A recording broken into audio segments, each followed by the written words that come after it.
तो दोस्तों जैसा आप सभी को पता होगा कि अब कंबाइन हार्वेस्टर के अंदर जो इंजन आते हैं वो BS4 ही इंजन आते हैं इंडिया में, और आने वाले टाइम में इन फ्यूचर कभी BS6 भी आएगा कंबाइन हार्वेस्टर के अंदर। तो अब ये BS6 और BS4 की टेक्नोलॉजी से हम बच नहीं सकते। जैसे कि अभी क्या है, अभी एक ऑप्शन है कि BS4 इंजन में से एडब्ल्यू यूरिया का सिस्टम हटाकर कंबाइन हार्वेस्टर को चला लेते हैं, लेकिन ये सब जो है ये कब तक चलेगा और कब तक हम इस चीज से बचेंगे, और चाहकर भी इससे हम नहीं बच पाएंगे। क्यों?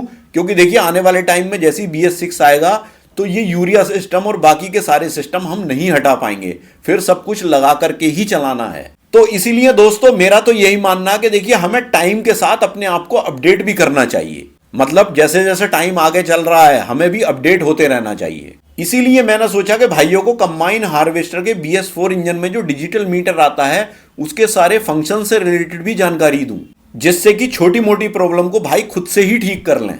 तो दोस्तों अशोक लेलैंड के BS4 इंजन की जो डिस्प्ले होती है कंबाइन हार्वेस्टर पे लगी हुई वो ज्यादा बड़ी नहीं होती है, बहुत छोटी सी डिस्प्ले होती है, और इसके ऊपर जो है वो सिर्फ 5 बटन ही होते हैं। पहला बटन जो होता है उसके ऊपर स्टार्ट लिखा हुआ होता है, दूसरे बटन पर अप लिखा हुआ होता है, और तीसरे बटन पर स्क्रॉल लिखा हुआ होता है, और चौथे बटन पर डाउन लिखा हुआ होता है, और पांचवें बटन पर स्टॉप लिखा हुआ होता है। तो दोस्तों इस मीटर में स्टार्ट वाले बटन का काम जो है वो एक तरह से सेलेक्ट करने का काम है, और इसमें स्टॉप वाले बटन का जो काम है वो देखिए फंक्शन में ऊपर नीचे लाने ले जाने का काम स्टॉप वाला बटन करता है। जब क्या कायदे में होना अप डाउन वाला बटन चाहिए, लेकिन इसमें अलग सिस्टम है।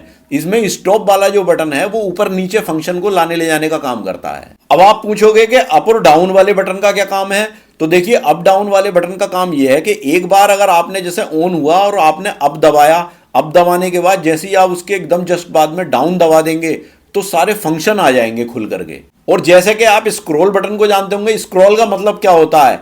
स्क्रॉल का मतलब भी यही होता है कि ऊपर नीचे स्क्रॉल करना, लेकिन स्क्रॉल का यहां उल्टा ही सिस्टम है।